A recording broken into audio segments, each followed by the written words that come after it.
in the airy kingdom of Porto, in a majestic sky-colored castle. Preparations for the celebration were in full swing. The employee checked with His Highness Hubern. Was it worth using so many fireworks to celebrate the princess's birthday?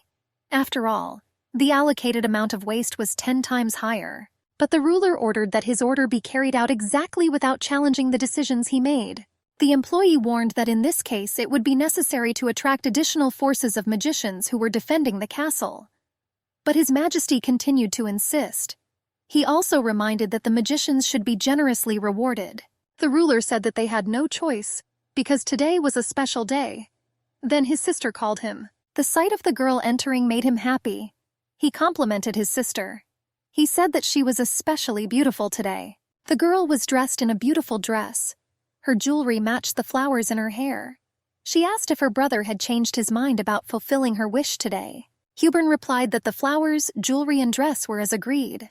He also prepared fireworks for the evening's finale at her request. The brother and sister began to be polite. He said that he could not refuse her when she asked him for something, and the girl retorted that she had never asked to do this for her before. His Majesty joyfully said that today was the 19th birthday of the only princess of the empire, his most precious little sister. It was a heavenly island that hovered above 100 earthly kingdoms, and the entire kingdom of Porto was bustling in anticipation of the celebration of Princess Claudia's birthday. Everyone knew that Prince Hubern, who ruled 100 nations, had a soft spot for his younger sister. And so in honor of this very sister, a week-long celebration was held in the royal castle. The maid admired her mistress's dress. She complimented and flattered the girl. That sky blue suits her so well, but she confirmed that other colors also look great on her. The princess reminded the maid Novara that she herself helped in choosing the dress, but she replied that the princess herself chose the color, and she said that she had wonderful taste. The girl asked the maid if she had sent a message to the court lady of Prince Kim. She was glad that today she was not wearing a blue velvet dress. The maid confirmed that she had carried out the order. She also communicated the princess's will to receive a marriage proposal by the lake on her 19th birthday. Claudia was pleased with everything about Prince Kim, but she was a little surprised by his carrot-colored hair. When she saw it for the first time, she decided that they didn't really match her blonde hair. The maid answered that he was not like Prince Hubern, but she considered him quite handsome and tall. Novara claimed that it was quite difficult to find a man tall enough to match a tall princess like her. She said that her companion should at least be as tall as the captain of the knightly order, Sir Alpha, and that knight was already hurrying towards the princess. His steps echoed down the corridor. Approaching the girl, the knight knelt on one knee as a greeting to the Princess of Porto. Having briefly expressed his greetings and respect, the knight took his leave, citing urgent work. The princess wished him good luck. The maid Navarre spoke after the departing man, that he could have been very popular among girls if he had not been so thick-skinned. After all, how could he not notice the beauty of the princess when they met? Claudia replied that it didn't matter. After all, such was the nature of this man, that he is as he is. But the maid believed that the princess was too lenient towards him. She recalled the behavior of the captain of the knights after the princess's engagement, but Claudia asked the maid not to aggravate or cheat her. The princess ordered Novara to remain silent in the end and not to forget. She stuttered and asked her to forgive her, and she assured, drawing her head into her shoulders, that she had accidentally misspoke. The princess graciously forgave her beloved and closest servant, and ordered her to leave. Novara walked away, pulling her head into her shoulders after being dragged away by the girl, and our heroine went into her dreams. After all, she will soon meet Prince Kim, and everything will be all right. After all, she saw no reason to worry. She has done a lot for today. Therefore, I expected this day to be wonderful. But when she saw the prince in a green frock coat, the princess was amazed. After all, how could he dare to wear green? And who was responsible for Prince Kim's outfit? This completely contradicted the princess's attire. It was simply unthinkable. She didn't know who was to blame, but she believed that he should be fired immediately. And Prince Kim was beaming with happiness to see Princess Claudia. He greeted Her Highness. The princess was indignant. How could he dare to open his mouth before showing his respects? The guy bowed on one knee, said that he was impolite to the most precious girl of the Sky Island, and he asked permission to express his respects to her, claimed that her beauty was so dazzling, that not only his heart but also his manners also flew to heaven. I asked him to forgive me. Claudia graciously forgave him. The guy suggested taking a walk in the garden. The girl extended her hand to him in response. The princess thought it would make a cute story of misstep, which they would tell after their wedding, and she convinced herself that everything was fine. The prince reminded how they used to walk by this lake, and she remembered the details that he was then holding an umbrella for her, and that it touched her then. The girl thought that now he would look after her at any time, as he did then by the lake in the rain. Prince Kim got down on one knee. I turned to the girl. He said he had to tell her something. Claudia rejoiced in anticipation of the celebration. She answered that the guy could speak freely, and she thought that there was no need for such formalities. The guy smiled silently. Then he took out a sky-colored box and opened it in front of the girl. The girl smiled and was pleased with herself, but suddenly a loud sound bang was heard behind her. The shock wave caused the girl's dress and hair to move. She thought it was fireworks being launched, but I couldn't understand why so early. This was the most important moment in her life. She didn't even know who was responsible for setting off the fireworks. But somehow everything was strange. Prince Kim addressed Her Highness. He of course knew that 10 times more charge than usual had been prepared. But today the launch was somehow sudden and out of time. Princess Claudia hoped that today would be wonderful, but the situation was radically different from what the princess dreamed of. Now something incomprehensible was happening in the kingdom of Porto. The girl was scared. Everything was on fire, the castle was on fire, the garden was on fire. The flames rose to the very sky. The girl couldn't believe her eyes. Today she celebrated her worst 19th birthday. The princess saw with horror what was happening to the castle of Porto. The night forced her to leave the heavenly palace. It was very dangerous to stay here longer. The girl did not understand what was happening. She asked me to tell her what happened. He answered her that this was all the work of the demon lord. The girl's eyes reflected horror. Yes, it was the demon lord who attacked the sky island of Porto. The magicians were completely defeated, and the island suffered irreparable damage. The girl could not believe what she was being told, and everyone around was scared and confused. The kingdom's minister of the interior appeared nearby. He thanked heaven that the princess was safe and sound. Otherwise, he couldn't imagine if something bad happened to her, too. The girl asked who else was hurt. The servants around did not know how to tell her this. Princess Claudia covered her mouth with her hand in horror. She saw her brother Hubern. The prince was encased in magical ice in the middle of the hall of their palace. She couldn't believe what was happening around her. She hurried towards the ice block. She called her brother, but the servant asked the girl to calm down. He said that the demon lord took her brother's heart, and by the great fortitude of the royal family, His Highness will be hidden in ice until his heart is returned to its place in the chest of the ruler. The princess turned around and started yelling that her brother was in such a state that he was almost dying. But the minister argued that time was short. He asked the girl to declare a state of emergency in the kingdom. Claudia looked at these people who expected her to make a decision. Her consciousness was clouded with darkness from horror. She didn't understand what they were telling her. There were enough problems. The magicians were busy preparing for the fireworks, and when there was an attack on the prince, there was no one to fight back. Most of the magicians died, and the rest maintained a protective barrier.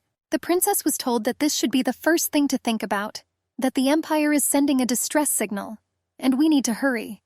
After all, the situation is critical. The ministers said things that the princess did not quite understand. This could be the end of the kingdom of Porto. The minister argued that the princess needed to appear before the inhabitants of the Sky Island as soon as the situation stabilized. Now she should calm down and rest a little. The girl was at a loss. After all those glances around her all told her, "Your very existence is already meaningless." She clutched the hem of her dress from excess emotion.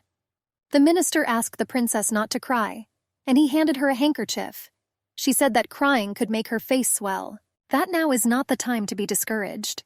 She advised the princess to clean herself up and get some rest, that if she sleeps a little, it will improve her complexion. The minister assured that the princess was rested and washed. Presenting yourself to the people in the best possible way will instill in them hope for salvation. But Claudia wasn't sure she'd be able to sleep after everything. The minister asked how the princess could help the empire and the people now. The girl was in complete despair from the hopelessness of the situation around her. The girl suddenly heard the sound of metal hitting the floor of the door. It was the captain of the Alpha Knights who came with his head down. He expressed words of sympathy for the princess. He said that he could hardly understand her feelings now. He also said that the minister's remark was unnecessary. The minister reminded Sir Alpha that they were now in an emergency situation, and they considered it useless to wait for further orders. The captain of the knights asked if they were going to eliminate the regent, and he asked not to discredit the princess in the future. He reminded that no one dares to predict when Prince Hubern will wake up, or whether he will wake up at all. The princess began to become hysterical. She clarified that no one knows when her brother will come to his senses, and I couldn't understand how this was possible. Captain Sir Alpha spoke to the minister that by hiding this kind of thing from the princess, they make the princess look childish and incapable of making informed decisions. The captain took a decisive step forward. He demanded to stop deceiving the royal family and creating the appearance of hectic activity, and he took responsibility for protecting the royal family. Alpha promised that he would not stand by and watch as they turned the tragedy to their advantage. In this world of water environment, there were 4 continents. The sky island of Porto was located above the northern mainland. This was the land where the Demon Lord clan lived. It was called Zarzis. That island was barren. He was surrounded by impassable waters, and it was inhabited by demons. Those creatures led by the ruler were distinguished by their bizarre appearance and magical abilities. One day their ruler wished himself wealth and fertile lands, and each of the hundreds of kingdoms that Porto led resisted the demonic invasion. Alpha brought Claudia up to date. The royal family was protected by the Great Spirit for many generations.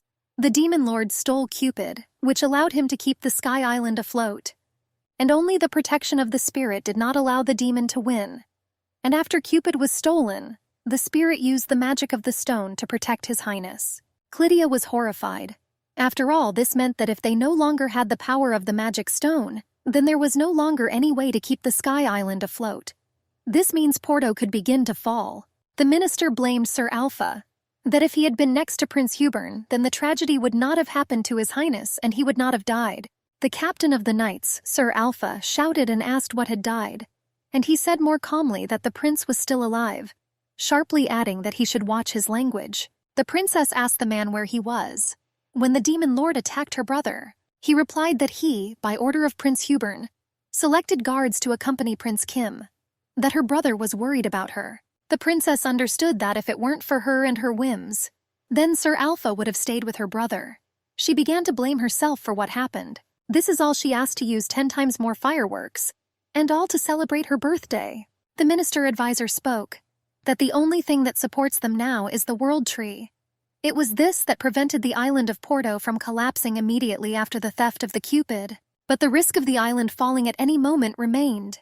Even though the World Tree had incredible power, but he had no magical powers. Therefore, it could dry out from such a heavy load. The princess stammered and asked how long the tree would withstand their island.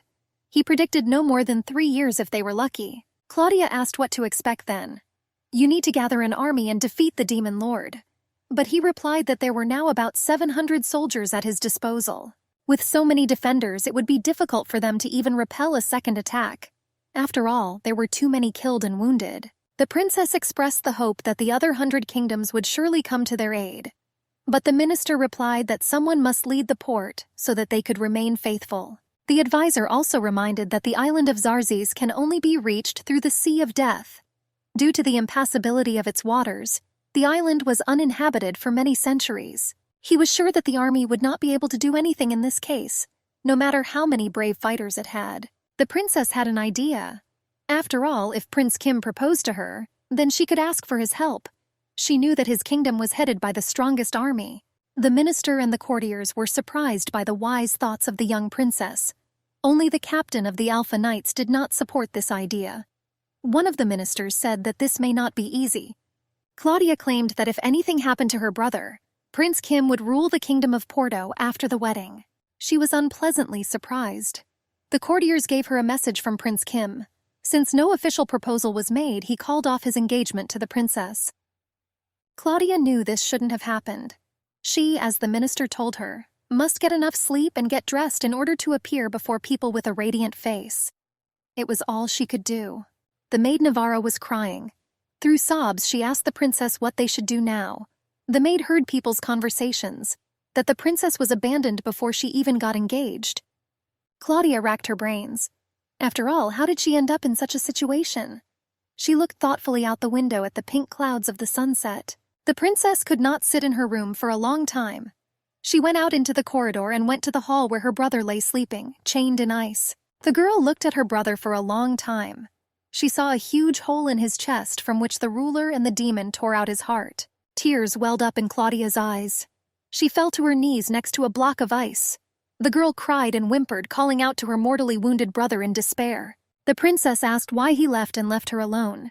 She asked me to take it with me. Sobbing, she spoke words of hatred towards him and that stupid spirit too. The girl was crying and lying on blocks of ice. She agreed to give her heart and change places with her brother. Through her tears, the girl saw an unusual glow. It was the spirit. He said she still had a lot to do. Captain Alpha clarified how many people could still fight at the moment. He was informed that many were seriously wounded. During the invasion, the Demon Lord announced that he would destroy the Sky Island and rule the continent. Alpha knew that he must not let his guard down. He ordered that soldiers who received medical care return to patrol. Let the victims guard the castle. The captain of the knights understood that there were problems, and they were sorely short of hands, and the surviving knights were exhausted. He tried to figure out what to do. He blamed himself for allowing this to happen. The man noticed how Navarre was arguing with the guard soldier. She didn't want to listen to his excuses. And with all my heart, I wanted the princess to be safe. And only then the maid saw Alpha and said that the princess was not in her room.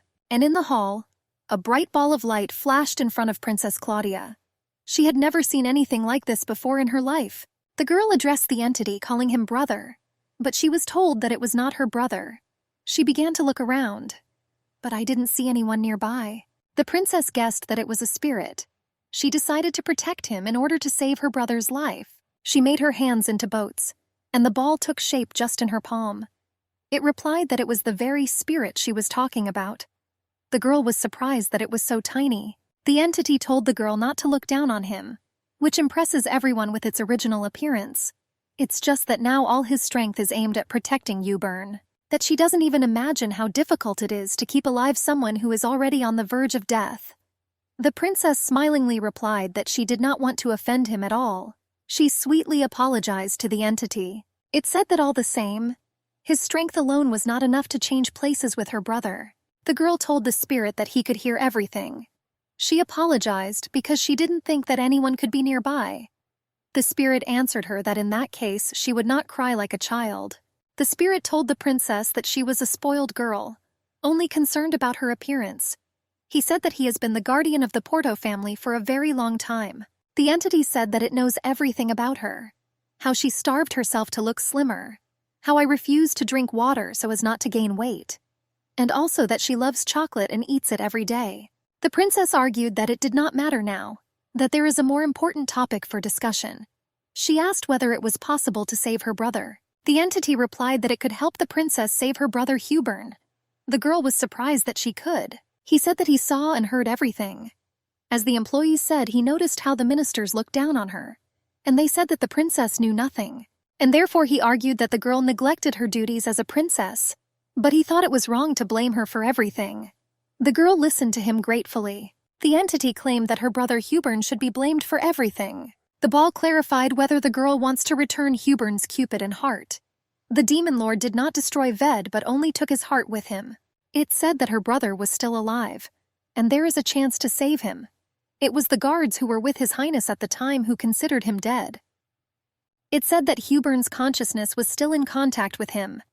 Claudia clarified that her brother is aware of what is happening around him. The entity replied that Hubern felt guilty towards his sister. The girl began to sob. The spirit asked the girl not to cry, because he's not finished yet. The ball split in two and began to fly around her head. Claudia remembered the stories. That the first king of Porto was looking for a way to prevent the 4 continents from sinking into the dark sea. Then he encountered this spirit. The spirit asked if the princess knew the name of the first king of Porto. Claudia said he was called Warrior. The spirit said that he would make her the next warrior. The girl clarified how this could be done. The entity asked to repeat after him. Great Spirit, endow me with your power in the name of saving the world. He said that by uttering these words she would receive the power with which she would save the world, and the ministers will never laugh at her again. The spirit also said that he knew about the termination of her engagement to Prince Kim. and he asked the girl to imagine what would happen when she defeated the demon lord and saved her brother. He said that the whole world would admire the girl, that men would line up, wanting to become her suitors, that she would literally become the most desirable girl in the world. He promised that the princess would lose weight and become even more attractive. Claudia asked how this was possible. The spirit said that heroes in fairy tales always become cooler after saving the world, and if this hero is a princess, she should obviously become prettier. But Claudia had never heard of such a tale before. The princess thought about what she heard for a long time. No one else would fall for the spirit's sugary speech. The royals would think twice. The entity was leading the girl to make a decision. She asked whether she wanted to save her brother Hubern, Claudia de Porto, a warrior who had to save the whole world. Later, he would write an autobiography in which he would describe himself as a damn idiot. The girl voiced her consent to the spirit. She asked the Great Spirit to give her strength in the name of saving this world. Knight Captain Alpha, who entered, froze on the threshold. But Claudia de Porto was fooled and the contract was already concluded. Alpha saw a flash in the center of which stood Princess Claudia, and next to her was a steel sword. The captain of the knights could not understand what was happening here. And what is this light next to the princess? He thought that the demon was next to the girl and immediately closed her with him, protecting her. He asked her to stand behind him, and all soldiers should be on alert. The captain thought it was a sudden attack by demons. The princess timidly pulled at Sir Alpha's cloak. She said he was wrong, that no one attacked her. The girl didn't know how to explain it to her. The captain asked everyone to disperse and guard the exits. Only then did the princess realize that she was not even dressed and was all red with shame. The princess justified herself that she simply did not have time to change clothes. But she still felt embarrassed to be like this in front of this man and the others. The captain invited her to wear his cloak. Princess Claudia briefly thanked the captain of the knights. He said he was very worried about her. And then the rest of the employees came running, led by the maid Navarra. The princess asked them all not to worry about her. She said that the spirit turned into this sword, and she grabbed it with her hand. Barefoot in an undershirt and a long knight's cloak, the girl held her sword with her hand. She said the flash they saw was a spirit, and he gave her part of his power. She also expressed her desire to save Hubern and then received this sword. The princess happily told those present that she can now use this sword to defeat the demon lord. The minister did not share the girl's confidence. He said that she couldn't even hold a sword properly. What was there to say about the battle? She really couldn't pull out and lift this magical weapon. The maid claimed that the princess had never held anything heavier than a silver spoon in her hands, and she can hardly swing this huge sword. The girl told the spirit that it was time to go on a diet, that maybe he will choose someone stronger. But he claimed that his power only works in the hands of members of the Porto family. And she's the only one left. The girl was in despair. After all, the spirit promised her help. But everything turned out very difficult, almost impossible. But he argued that it doesn't matter whether she wants difficulties or not, that everything has already been decided. And the captain of the knights was furious. He had to ask a question. He clarified with the spirit that this power should be enough to defeat the demon lord. The entity in the form of a sword answered in the affirmative. The spirit said that the heart of the demon lord was almost impossible to destroy, that the sorcerers of Zarzis have been strengthening his heart for a long time, so an ordinary sword has no chance, but with his strength it is possible. The sword reminded that only people from the Porto family could use its power. The captain of the knights realized that only a princess could fit this role. Sir Alpha clarified. Is it enough for the princess to rely only on her own strength? Or the sword could only help at a critical moment with a couple of magical tricks? The spirit admitted that technically everything was as the captain said, but in his version it sounded as if the spirit wanted to deceive the girl. The captain claimed that it was so. After all, first it was necessary to warn the princess about the need to master the art of fencing. Princess Claudia trembled, but the entity replied that such a need was obvious. The girl screamed that the spirit had deceived her, and he was cruel to her, that he himself is a demon, that he promised to make her the most desirable, beautiful, and of course lose weight. Then he retorted that a muscular woman can also be feminine, and if you swing a sword you can easily build up muscles and lose weight, that if he had been honest with her from the very beginning, she would not have agreed to the deal then. He called the princess stupid. She exploded with rage, but then Princess Claudia began to cry. The sword asked her just not to cry. He said that he did not intend to offend her at all, and he said that it was all Hubern's fault. The girl asked not to blame her brother, but the sword did not agree. He said Hubern was bad, that he never taught his sister, and he asked her to stop whining. The entity said that the girl was upsetting her brother, because now Hubern shares consciousness with spirit as one. Sword claimed that her brother had a message for her, that his consciousness has not yet been touched, but soon he will fall into deep sleep. Then Hubern's voice was heard. He addressed his dear sister. He said that he was extremely sorry, that he wanted her to live a happy life, that he could not even imagine that she would suffer so much. She answered him that everything was wrong and it was not his fault. The brother convinced the girl that she should not miss out on her dream through her duties as a princess, and he believed that she should not bear the burden through her status at all, that she doesn't owe anyone anything. Here Hubern turned to Demian Alpha. He asked the captain of the knights to take care of Claudia. He obliged the captain to protect his sister. He obediently agreed to follow the orders of His Highness, and Claudia clarified what her brother meant by protection. He answered so that his sister could completely rely on Sir Alpha, that under his supervision she should begin searching for her future husband. He wanted her life to be filled only with happiness. Hubern argued, what if Claudia finds a loving husband and is happily married, and then she will give birth to beautiful children and live a carefree life? Then he can rest in peace. But the princess did not agree to this. She promised that she could cope with the difficulties. The sword inserted its own that this could be the end for the Sky Island. Hubern asked the ministers for forgiveness, that he could never become a worthy ruler for them. The sword lit up with a pink beam and His Highness's voice disappeared. Those present stood in complete silence around the sword. Everyone was surprised and alarmed. The first to recover from the shock was the maid Navara. She said that the prince really is such a wonderful person. Our heroine stood in thought.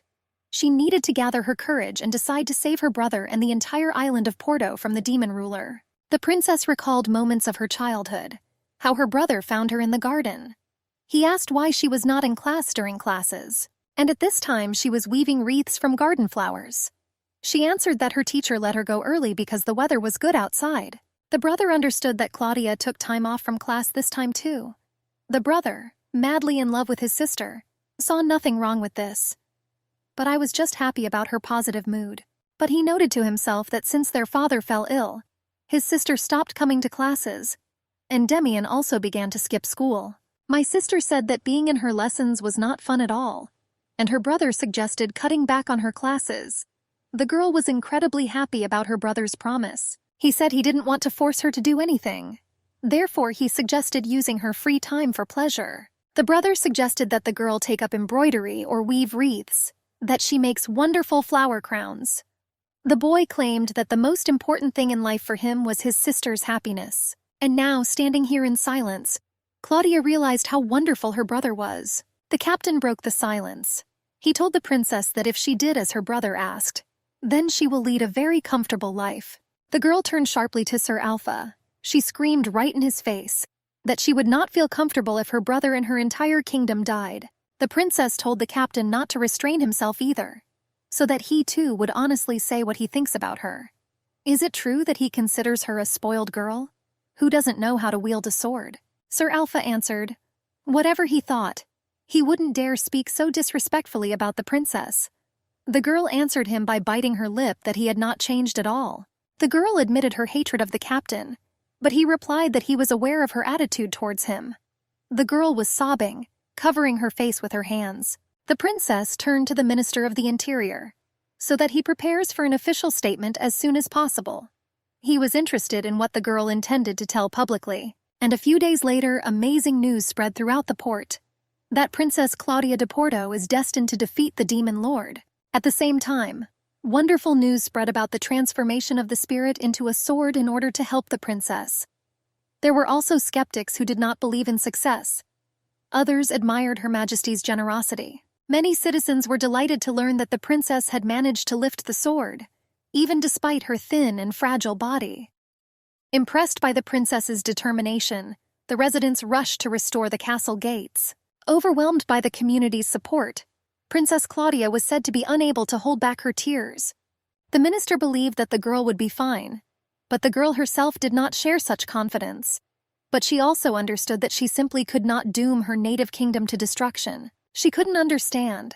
How could her brother only suggest that she abandon him and her people, not caring about the royal duty? How could he admit that she could start over and become happy? The girl recalled that the sword blamed Hubern for everything. And now she understood what the spirit meant. But this was worth talking about later. Someone is knocking on the door. The princess tore her tear-stained face from her knees to understand who was bothering her. The girl decided that she couldn't show her weakness now. After all, now she was the face of the kingdom and everyone believed in her. She quickly wiped away her tears and tidied herself up. She allowed the knocker to enter. The door creaked. The captain of the Knights Alpha enters bowing. He bowed his head and said that he was ready for her services. The girl caught herself that now she simply hated this man, and she couldn't believe that she had previously been engaged to him. The captain knelt before Her Highness. She reminded him that he had sworn to protect her wherever she went, and now she asked if he would accompany her to Zarzis. Claudia was aware that now the only thing she could do was ask for help, and she could not in any way order or insist to go with her to death in the den of demons to their ruler. Sir Alpha answered briefly, "Yes." The girl was surprised that he had nothing more to object to. He answered with a pause that Prince Hubern ordered him to protect her, and that's why he will follow her even to hell. The princess clarified whether he told her everything he wanted. He added that she always fulfilled her duties, even just to clear her conscience. The captain asked for forgiveness if his words sounded disrespectful. The princess told him to forget about it, because now it didn't matter. Sir Alpha asked the girl for her permission to address Her Highness as Madam, explaining this by saying that when getting ready to travel, it is better not to reveal her identity. Besides, it was the right way to address the princess, because now Prince Hubern was sleeping. This meant that Claudia now became the ruler of Porto. The girl remembered how once in their childhood a guy asked permission to call her for short, Loudy. She was familiar with this situation. But since then their relationship has changed. But mentally she often continued to return to childhood. Preparations for the princess's departure were completed quickly. The servants cried as one. They couldn't believe that the day had come to sew the girl's hiking clothes. They regretted that they could not offer her the best. They asked to accept traveling clothes from them. They expressed the hope that she would be able to highlight her beauty. But Sir Alpha was against it. He argued that there was an excessive amount of decoration, and it will be difficult for the lady to wash this properly. The servants were horrified. A princess shouldn't do laundry. How so? But the captain of the knights promised that he would take it upon himself as far as possible. But they argued that it would be better to use the laundry services. This made Sir Alpha even more infuriated. He argued that the lady was not going for a walk after all. The man asked the princess for permission to punish the unsmart tailors. They began to tremble and bite their nails out of fear. The captain believed that they did not realize the girl's determination to save Porto. Claudia began to smile. She agreed to travel clothes, but I still preferred that she be beautiful, and she offered to compromise. After all, there was very little time left. She asked to remove the frills on the collar of her blouse. She was afraid that at this speed they would not leave soon. A few days ago they were planning their route. They needed to figure out how to get to Zarzis, and their main problem was the Sea of Death. And the captain of the knights spoke of the need to come up with a way to cross that sea. And then the sword responded. He offered to leave it to him. Claudia didn't notice when the spirit woke up. But he continued that his strength is not enough to protect a large ship, but you can count on a small 10-seater boat. The captain was puzzled and upset, and the sword suggested that he himself develop a brilliant plan. But he reminded that none of the insignificant people could cross that dangerous sea of death on their own. The captain urged us to go south to look for a team. The sword asked him to take it with him. He proposed to make a boat from the world tree. He claimed that his energy would strengthen and spread his own powers. Claudia couldn't believe it. But the spirit said that he had good energetic compatibility with the world tree. And by using a boat made of this wood, their chances of staying alive increase. The captain understood the need to go to the Forest of Roll. This was the place where giants lived. They grew the seeds of the world tree. The princess saw how knowledgeable Sir Alpha was. He claimed that obtaining the seeds of the world tree was the responsibility of a true captain. And since such seeds are rare, Porto only receives 5 seeds every 3 years. The world tree was recently replaced. Therefore, getting another one will be quite difficult. Claudia was surprised. She thought that the seeds should simply be given to them. After all, the fate of the whole world depended on it. but the captain claimed that they would only find out when they got there themselves. The princess claimed that they needed someone experienced in such matters to accompany them. She offered to choose an escort knight. Sir Alpha replied that there was no such need. It's better to travel in a small group. It doesn't take many people to get to the Demon Lord. The reasonableness of the words only irritated the girl. Alpha continued that the journey ahead is dangerous, and moving in a large group will be quite problematic, and he offered to hire a magician. After all, having descended from the Sky Island on the way to the forest of Rolia, they will be able to visit the Guild of Magicians and ask them for help in their mission. The captain claimed that the magician could increase the princess's stamina and would help protect her. Claudia wondered what was wrong with her stamina. The guy said that a girl's stamina to dance at a ball 10 times in a row is not enough. That travel is a completely different matter. And Claudia agreed to that. The captain said that they had very little time to prepare, and it's unlikely that dancing all night long will suit them as training. The girl noted to herself how rude Alpha was. The captain summed up their plan. They needed to go down from the Sky Island, hire a magician, get the seed of the World Tree of the Giants, and go south. He said that as soon as they got there, they would get on a boat and go to Zarzis. Alpha regretted that they did not have a map of Zarzis. After all, no one had been there for a long time. Therefore, no one knows the location for sure. It turned out that they could not even imagine in general terms what could await them on the road in an unknown area on enemy soil. The captain addressed the princess personally. He asked the lady to promise him something before they left. And now, at the present time, the faithful servant Navara, crying, gave the girl her traveling clothes. She believed that she too should have gone on a dangerous journey with her mistress. The maid was sad that the girl would not even be able to take a set of beautiful earrings with her. But Claudia answered dryly that she was not going to have fun. The girl looked back at the captain and said the rest into the maid's ear. That she still couldn't refuse the rose quartz earrings but hid them in her clothes. Navarre praised the girl's choice. She claimed that they suited her very well, and she also urgently asked me to take the sunscreen she suggested with me. And the captain watched the women's chatter with irritation. Navarre continued to outfit the girl. She offered to take the magic bag with her. It contained more than it seemed, and she could keep the contents fresh for 3 months. She said that the senior maid of honor of the palace spent the whole day sorting through the warehouse of pirate treasures for the sake of this bag. She also provided a silver cup for purifying water. The maid also asked me to take silk pajamas with me for better sleep. Here Captain Alpha could not stand it. He grabbed the bag and took it from the maid. She asked him not to open it. The man believed that there were only useless things in the bag. He took out and threw the stockings. The maid was trembling all over. She repeated her request not to open the bag. Claudia smiled, and the captain rushed out the door, all furious and angry. Soon everyone calmed down a little. The captain and princess, dressed in traveling clothes, were preparing to descend from the Sky Island. The girl said a short goodbye. See you soon. And then the day came when they left the Sky Island. A small group of people saw off the princess. Everything was done in order to attract less attention. The girl asked the minister to look after her brother. He promised to do everything in the best possible way in her absence. He shook her tiny and delicate hands tightly in long leather gloves.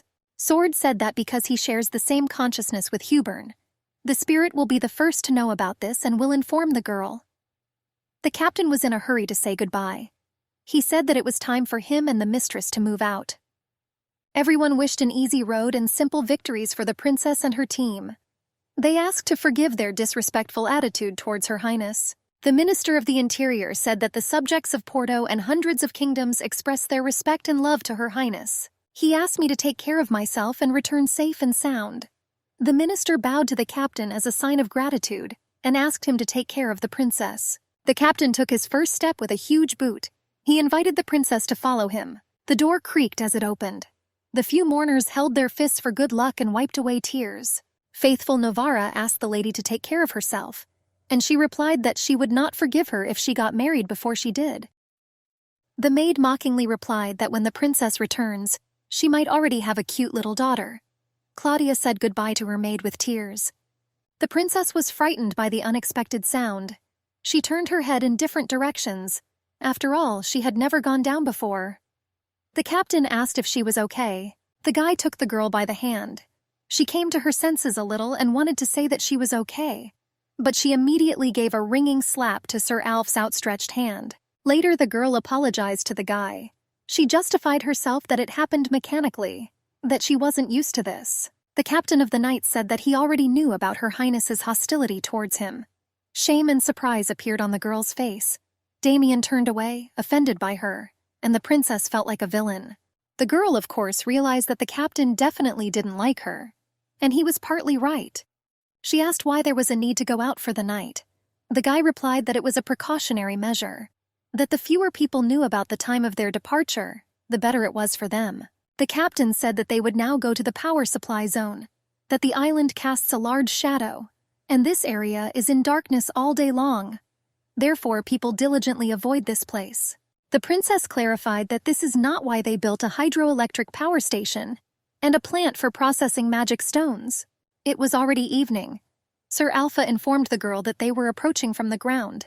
He looked into the distance, and the girl tried to read his thoughts at that moment. She was wearing the same pink stone earrings. The guy said that as soon as they landed, he would conduct reconnaissance. After all, today was the most dangerous part of their journey. He said that the people in the electricity zone hated Porto and their people.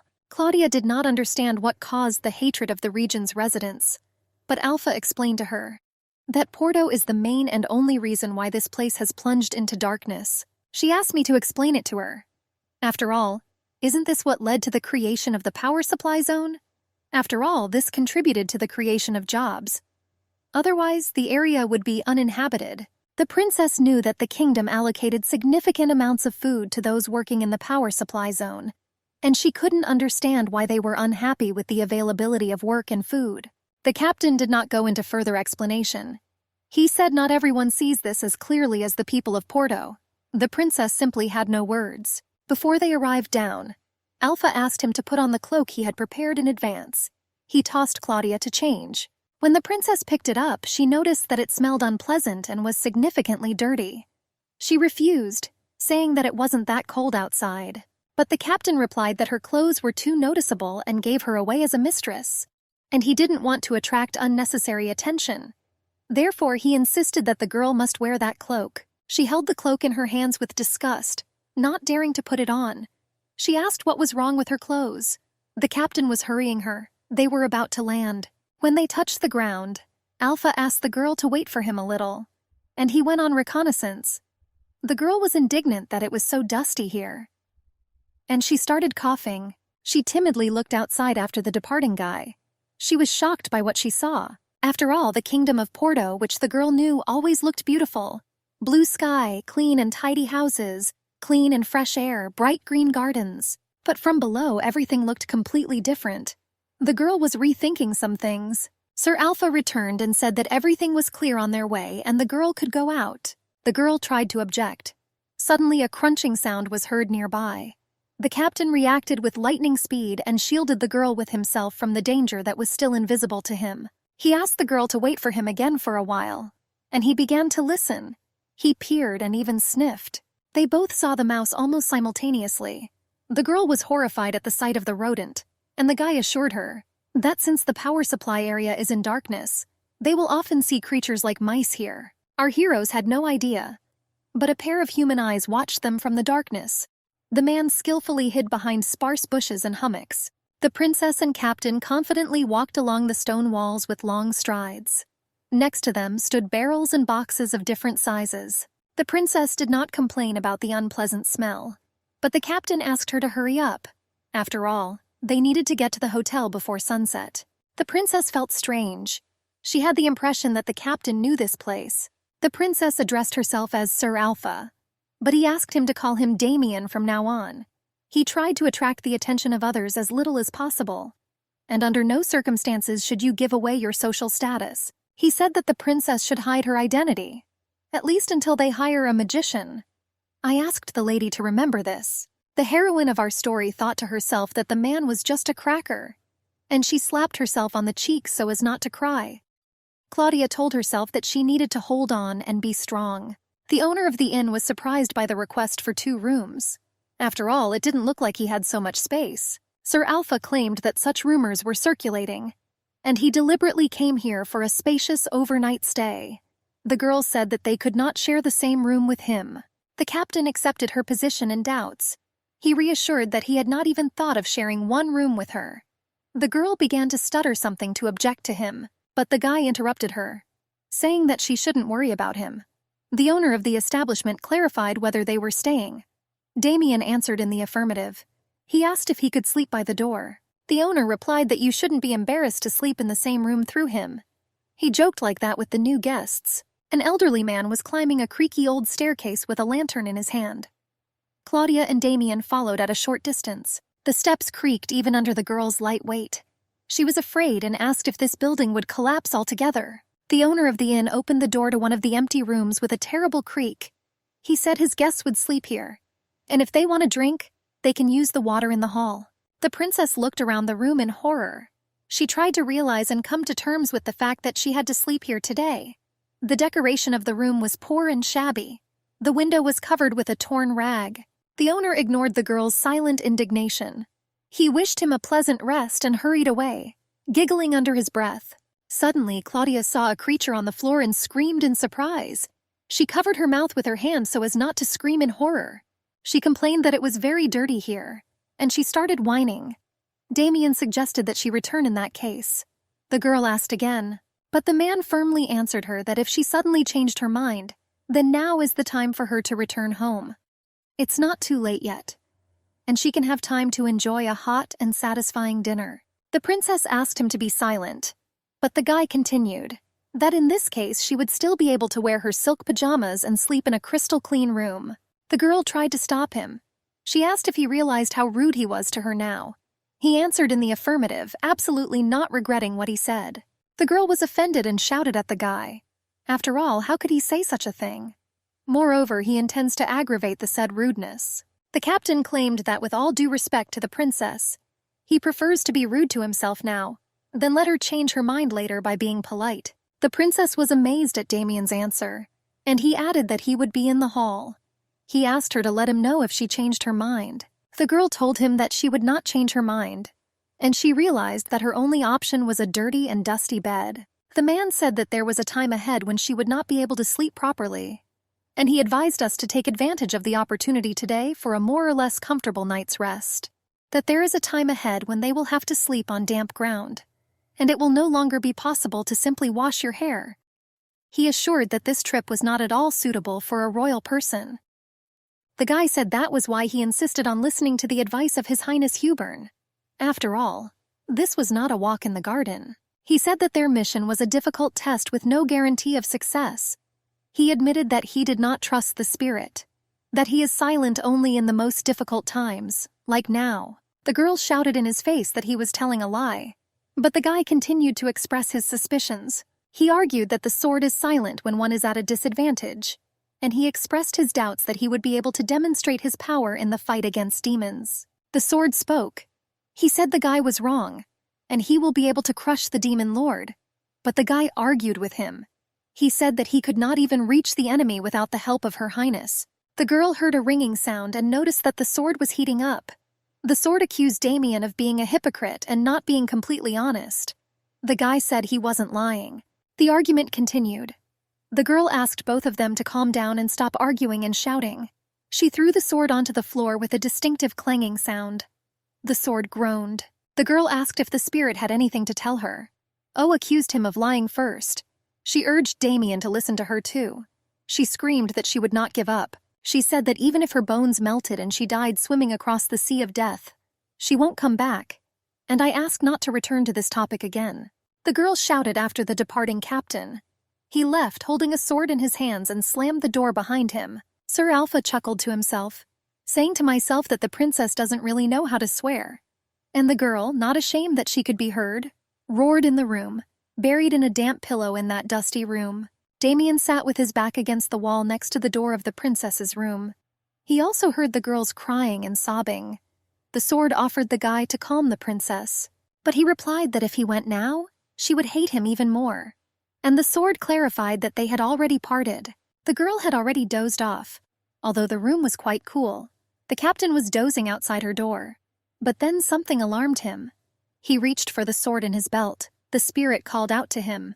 The creaking of the stairs was heard. Damien was already standing ready to fight. His hand rested on the hilt of his combat sword, and the girl imagined her bed in the bedroom of the Porto castle. She felt warm and calm. The voice woke her up. She, sleepy, asked Navarra to wait another 5 minutes, but then she realized she was in that dirty room. The captain woke up the lady. A draft from the window blew into her face. She struggled to get up. Having gathered her strength, the girl already lowered her legs from the bed. She spoke to herself as if remembering that she is now definitely in the power supply zone. The captain asked if the lady was awake. He knocked on the door ring until Claudia responded. She said that she was going out now. She thought that she was now without makeup. She didn't even have a chance to wash herself. What was there to say about cosmetics? There was no way to even comb my hair. The princess was worried about her appearance. After all, she cried all night. And tired, she fell asleep. She was worried that her face looked terrible now. Damien's whisper called to his mistress. She assured herself that she was beautiful enough. The captain asked if she slept well. She just looked silently, and mentally asked how he would sleep in her place. But I didn't dare to be sarcastic out loud. She mentally answered that he should not waste his patience and energy on etiquette. I asked out loud when they were leaving, and she asked what time it was. After all, in this place it was difficult to determine whether it was morning or night. The captain replied that they would be leaving soon, and now he asked me to take my breath and go to the backyard. He reminded her of his promise to engage in fencing training. The girl was puzzled. Damien asked her to promise to practice fencing with him every morning. The captain said that the demon would not sit and let him be beaten, and the guy said that it would be nice if he had the opportunity to stick a sword into him, but since the sword acquired power in the hands of the princess, it would be good if she could do it herself. The girl agreed that training was necessary, but I remembered that Sir Alpha was a very strict teacher for the knights, how he swore uncontrollably at his guys, and I understood that after his abuse and humiliation I wouldn't want to live at all. She understood what she promised, but they just came down, and I hoped that they would at least leave the power supply zone. The girl remembered the words of Captain Sir Damien Alf, that this is not a pleasure ride for princesses. She said emphatically that she was ready, and the sword encouraged her. He said that from today she will train with him, and he claimed that he was looking forward to it. The girl reciprocated his feelings. The sword conspired with the girl to surprise Damien today.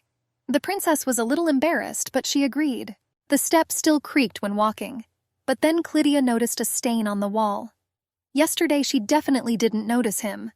The captain asked her what was wrong, but the girl remained silent. She sniffed. The stain smelled like something like iron. She asked the spirit, but he reminded that he is a sword and cannot smell. Damien hurried the lady. He called her to follow him and not be distracted by various little things. She again, grumbling to herself, called the captain Cracker. Damien and Claudia went out to the backyard of the inn for their first training session. The boxes, bags, and barrels on the cart were the only spectators of what was happening. The princess recalled how the knights trained in Porto.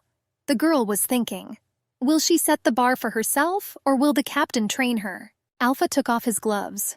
He was famous as the youngest fencing master in history. The captain handed her the spirit weapon. The girl was afraid that she might simply not hold the sword and disgrace herself even more. The guy asked the lady to place her feet shoulder-width apart and stretch your arms out in front of you. The girl moved awkwardly. Sir Alpha placed a sheathed sword on her hands, and he said to hold it there for 10 minutes. The princess could not hold back the sword that was carelessly thrown into her hands, and he fell to the ground. The spirit asked more tenderly.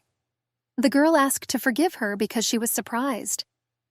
Claudia made excuses that she did not expect such an action from the captain, and she offered to repeat it again, obediently stretching her arms forward. Not even a minute had passed before the sounds of the girl's strained efforts were heard. Her hands were shaking. She wondered to herself what this kind of activity and training could have in common. Claudia, barely holding the sword in her hands, dreamed of hitting Damien with it, but it was beyond her strength. Afterwards, he asked me to hold the sword over my head for another 10 minutes. The clock ticked the seconds. When the time was up, the captain took the weapon from the girl's shaking hands. He said she had done a good job today. Inarticulate curses came out of the girl's mouth. Sir Alpha praised the princess for her excellent work. She asked him to be silent, but he claimed that he really enjoyed cheering her up. Claudia asked what they would do next. Damien replied that this would probably be enough for today. The girl thought to herself that it was strange to just stand for 20 minutes with a sword in her hands. The captain warned that during the day the girl would not be able to move her arms normally, and he suggested that she stretch her muscles. The girl asked what she needed to do, but the guy replied that his mistress did not need to do anything. He said that he was a little embarrassed, but he needs to touch her hand to do this. The girl exhaled forcefully. She blushed, and she said everything was fine, that my hand doesn't hurt at all. But the captain was experienced in these matters, and he claimed that tomorrow she would not be able to use her hand at all. The princess remembered the teacher's instructions on etiquette, that you should not let men touch exposed skin. And he was also her ex-fiancé, and I thought that it would be too much. The guy convinced her that she was wearing gloves, and he told the girl not to exaggerate. He convinced her that it would be worse if her arm hurt tomorrow. Claudia couldn't make up her mind. The guy claimed that if she was uncomfortable, he would stop. She agreed to that. There was some awkwardness between the guy and the girl. The captain said that you can have breakfast at the hotel, and if they hurry, they can still make it to the Mages Guild today. The girl finally realized that her hands hurt. The sword asked if the princess had a good breakfast. He said that he only ate 3 spoons, but the girl joked that she was on a diet, that in Porto she sometimes could not eat for a whole day. The princess said that she could not eat more with a spoon. She complained that the food was worse than at the port, that the bread is stale, and instead of soup, salt water with pieces of vegetables. The sword said that Damien finished what she couldn't do, that she starved him to death, but Claudia asked him to shut up. She recalled that Damien once told her something about dieting. Before breaking off their engagement, the captain brought the girl out of her thoughts. He told the lady that they had already arrived. This was the Mages Guild of the power supply zone. The princess noted to herself that this building was not so different from other local architecture. The girl said that this was not what she had imagined. It is possible that they have a reputation to match. The captain argued that no less, this is still a guild of magicians, and from here you can contact the capital and hire an escort.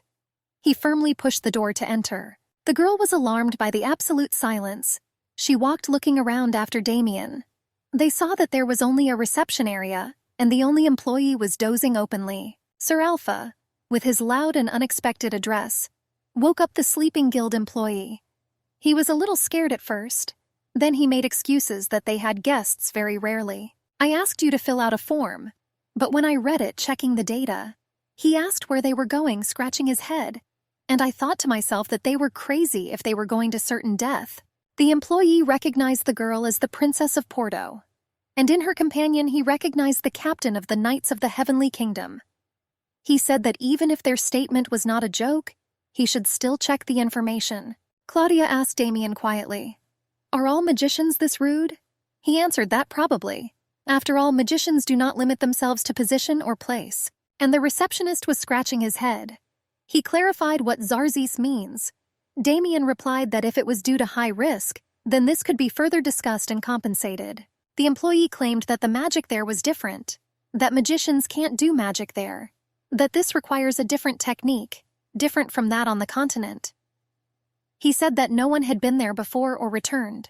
The admin said that some researchers wanted to get to the island, but such cases were rare, and he advised to abandon this difficult task. Sir Alpha asked in this case to hire someone who could accompany them to the entrance to Zarzis. The admin thought for a moment, chuckled under his breath. After some time of reflection, he replied that now look. Then there were flashes and glow. In conclusion, the guy clapped his hands and flashed again. He said he posted advertisements, and he promised that job offers would come soon. Claudia was amazed. The admin pointed his finger up, pointing to the ceiling, and then handwritten pieces of paper began to fall from above. The captain caught the sentences and reread them.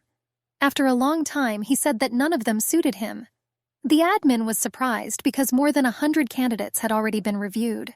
The captain claimed that there were some worthy ones, but the meeting place with them was too far. The magician clarified that they only needed a guardian until Zarzis, but the captain said that it would be advisable to accompany him afterwards. Claudia also read the profiles of magicians, and I wondered why they had so many criminal records. Thoughtful, the admin claimed that he knew a magician, but he asked whether they could pay him 3 million for escort to Zarzis. The princess shuddered a little at the considerable amount announced. The magician was ready to explain where this price for the service came from. He scratched his head. He said that he could do magic in Zarzis, and he may agree to follow them if asked well and interested. The captain recalled that quite recently he claimed that no one had ever returned from Zarzis. He was quite skeptical. The admin said Damien may or may not believe it, but he reminded me that magicians do not lie. The captain, boiling with indignation, asked to be allowed to look at the papers of that magician, but he answered that that magician was himself. The captain asked whether the magician would go with them to Zarzis. After all, he just called them crazy. He took off his glasses and exhaled from excessive emotions, saying that he too had quirks. The magician claimed that they might not immediately pay him all 3 million, but he asked for a deposit and the remaining amount to be paid upon completion of his work. The captain clarified, not believing his ears, that the magician will certainly be able to cast spells in Zarzis and has such an excellent technique. He argued that he probably should have charged them for this kind of information. The magician confirmed that he had been to Zarzis before. He also claimed to be the only person who knew that magic in Zarzis was different from here. Claudia was surprised that he was able to swim across the Sea of Death, but he claimed that even the greatest wizard was not capable of this. The magician continued to speak in a whisper, that once every 100 years the sea route to Zarzis opens. He said that he learned this from a book on magic, that the sea route opens for just one day, and only those who know are able to see it. Claudia clarified what he wanted to say. Then the magician stopped her further remark with a gesture of his hand, but the magician kept his finger to his mouth as a sign of silence. He insisted that in order to hear more, you need to pay him, and he promised to tell them more when they paid him 3 million shillings. The captain replied that he looked more like a swindler than a magician. The red-haired man laughed and asked what exactly. Then he snapped his fingers and his palm burst into flames of fire. The princess was surprised. She quietly told the captain that she didn't know much about magic, and she asked how difficult it is to cast such a spell without a spell. He replied that using fire spells is not easy.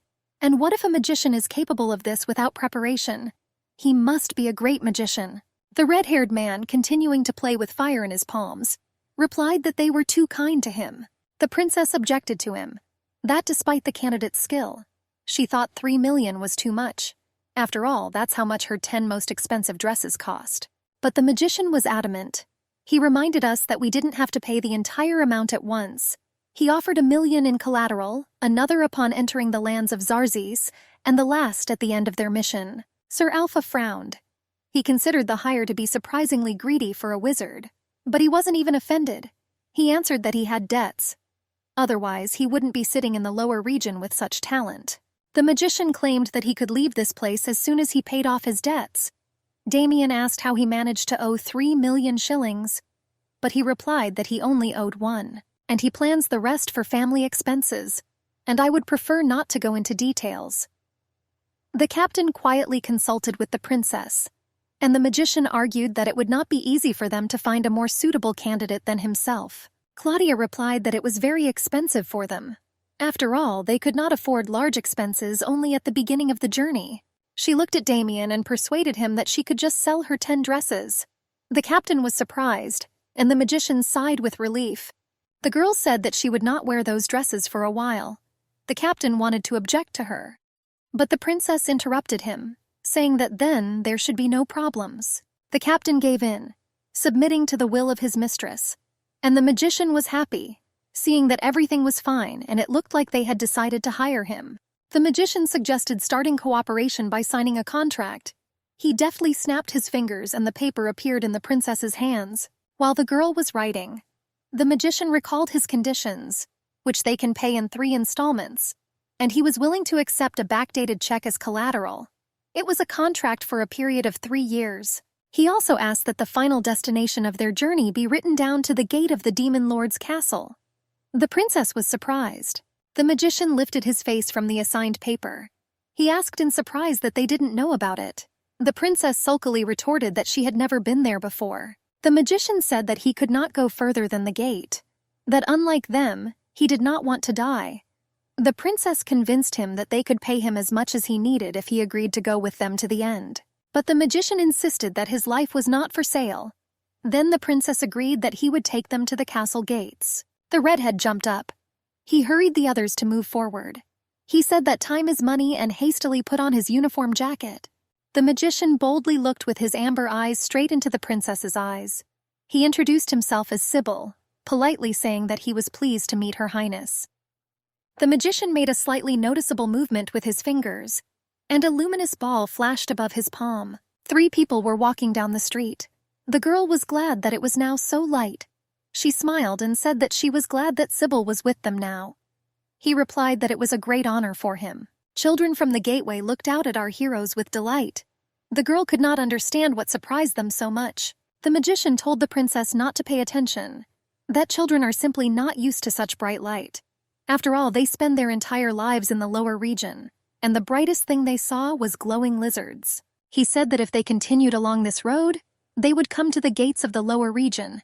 They are at the place where the shadow ends, so it will be light soon.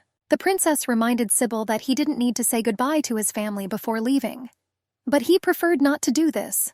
After all, everyone in the area knew that he had a huge debt. He feared for the lives of his loved ones. He replied that he had sent a letter home while he was cashing their check, and he asked the family to run as far as possible. The princess asked what would happen when he returned. She found herself being too curious, and everyone has their own life circumstances.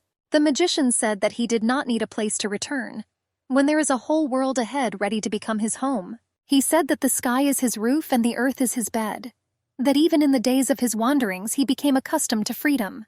The princess was happy and embarrassed, because they were traveling together, and now Sybil was also with them, who entertained her with different stories and his positivity. The magician was the first to see the illuminated section of the road ahead, and he pointed it out to the other travelers. He said that the lower region ends here. The princess looked up, squinting in the bright sunlight. Sybil was as happy as a child. He was spinning with his arms outstretched in the clearing. He said that he had not seen the sun for so long. He specified where they would go first.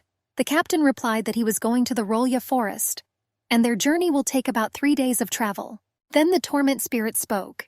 He finally rejoiced in the sunlight. The magician jumped in place in surprise. He asked where this voice came from. The princess told him to say hello, and she presented the spirit to the magician Sybil, that this is the guardian spirit of Porto. The magician was extremely surprised. He said that he had only heard about such a magic sword, but the spirit was offended by the magician for calling him simply magical, and he clarified that he is a spirit. Sybil delightedly asked the princess for permission to watch it. The magician was happy like a child, and the princess was pleased to watch it. The red-haired guy said that he knew almost nothing about perfumes. He was interested in how the magic of those differed from human magic, and Princess Claudia happily observed the endless expanse of green meadow that stretched right to the horizon. The captain reminded the lady with concern in his voice that they must continue on their way before the sun sets. Then tears fell from the princess's eyes in huge, heavy drops, like rain. The guys surrounded the girl and began vying with each other to ask her what happened. She assured that her eyes were just getting used to the light after spending so much time in the dark. The magician suggested that she close them for a while. He asked if it hurt a lot, but the girl admitted that the matter was different. The princess admitted that she had no idea that such a place as the lower region existed. She recalled how Sybil said that he was born here. He sadly confirmed with a short yes. The girl admitted with tears in her eyes that she spent only 1 night here, and seeing the light was such a relief for her. But there were people who had to spend their whole lives here in this darkness. The princess said that she was always so proud of their sky island. I thought it was so beautiful and safe, so ideal for life. But it turned out that her home island was not ideal at all. That its main drawback is located down here, right under the island. And this place was just terrible. Sybil handed the girl a handkerchief. He asked the princess not to cry, so that she could finally wipe away her tears and stop crying. She accepted it with a smile in gratitude. But then Damien responded. He argued that the lower region was created out of necessity, and people began to move there voluntarily. He said that the shadow of the Sky Island was here even before the region was settled, that hydroelectric power plant workers receive good pay for their work at the port, and others chose this life for themselves, and now quite a few escaped criminals have settled here. But the princess thought that this was not a reason to resign herself and vegetate in darkness. The magician suggested, since the princess had already calmed down, it was worth continuing their journey, and he reminded the princess to return the scarf. She apologized and said that when they get to the hotel she will definitely return it after washing it. But the magician said that it was not for him, and he pointed his finger at the captain walking ahead.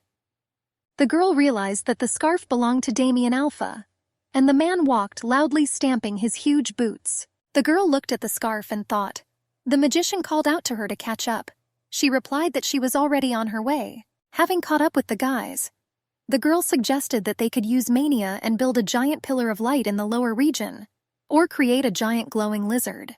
She suggested moving Porto so that it was somewhere above the sea. Sybil asked why she was going to bring all the magicians to the grave.